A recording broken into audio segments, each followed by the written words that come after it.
Welcome to SV6 news సమగ్ర సమాచార వారధి. Today top point. రాష్ట్ర ఆవిర్భావ వేడుకలకు సోనియా దూరం. అనారోగ్య కారణాలతో టూర్ రద్దు చేసుకున్న యూపీఏ చైర్పర్సన్. తెలంగాణ రాష్ట్ర ఆవిర్భావ వేడుకలకు కాంగ్రెస్ మాజీ chief UPA chairperson Sonia Gandhi హాజరు కావడం లేదు. అనారోగ్య కారణాలతో తెలంగాణ టూర్ను సోనియా రద్దు చేసుకున్నారు.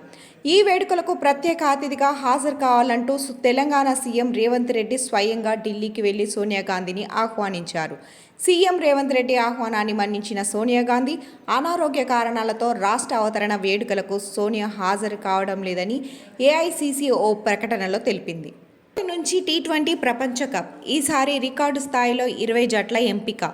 ఆతిథ్యమిస్తున్న విండీస్, అమెరికా. 5న ఐర్లాండ్ మ్యాచ్తో భారత ప్రపంచ కప్ జర్నీ ప్రారంభం కాబోతుంది. ప్రపంచవ్యాప్తంగా ఉన్న క్రికెట్ ప్రేమికులు ఆసక్తిగా ఎదురుచూస్తున్న T20 ప్రపంచ కప్ రేపు ప్రారంభమవుతుంది. ఈ ప్రపంచ కప్కు తొలిసారిగా అమెరికా, వెస్టిండీస్ ఆతిథ్యం ఇస్తున్నాయి. 5న ఐర్లాండ్తో భారత్ తలపడుతుంది. ఢిల్లీ మద్యం కుంభకోణం కేసులో అరెస్ట్ అయి ప్రస్తుతం ఢిల్లీలోని తీహార్ జైల్లో ఉన్న బీఆర్ఎస్ ఎమ్మెల్సీ కల్వకుంట్ల కవిత మరో నెల రోజులు జైల్లో ఉండడం అనివార్యంగా కనిపిస్తోంది. ఈ కేసులో మార్చి 5న కవిత అరెస్ట్ అయ్యారు. తీహార్ జైల్లో ఉండగానే సిబిఐ మరోమారు అరెస్ట్ చేసింది. బెయిల్ కోసం ఆమె ప్రయత్నించిన ప్రతిసారి నిరాశ ఎదురవుతోంది. కుమారుడికి పరీక్షలు ఉన్నాయని మధ్యంతర బెయిల్ ఇవ్వాలన్న అభ్యర్థనను కూడా రౌస్ ఎవెన్యూ కోర్టు తోసిపుచ్చింది. బెయిల్ కోసం కవిత పెట్టుకున్న పిటిషన్పై మే 27, 28న వాదనలు జరగగా తీర్పు కోర్టు రిజర్వ్ చేసింది.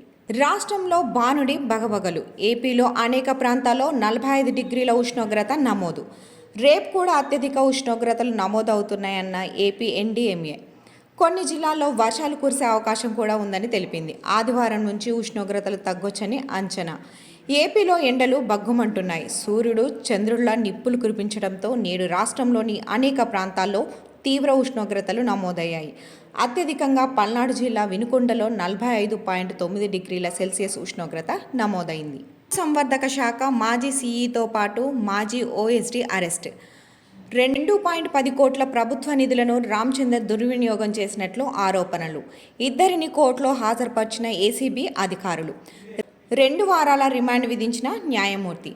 తెలంగాణలో జరిగిన గొర్రెల పంపిణీ స్కామ్ ఏసీబీ అధికారులు శుక్రవారం 2 అధికారులను అరెస్ట్ చేశారు. పశుసంవర్ధక శాఖ మాజీ సీఈ రామచందర్ రావు, మాజీ ఓఎస్డీ కళ్యాణ్ కుమార్ అరెస్ట్ అయ్యారు. గొర్రెల పంపిణీ పేరుతో 2.10 కోట్ల ప్రభుత్వ నిధులను రామచందర్ దుర్వినియోగం చేసినట్లు ఆరోపణలు ఉన్నాయి. ఏసీబీ అధికారులు వారిద్దరిని నాంపల్లి కోర్టులో హాజరు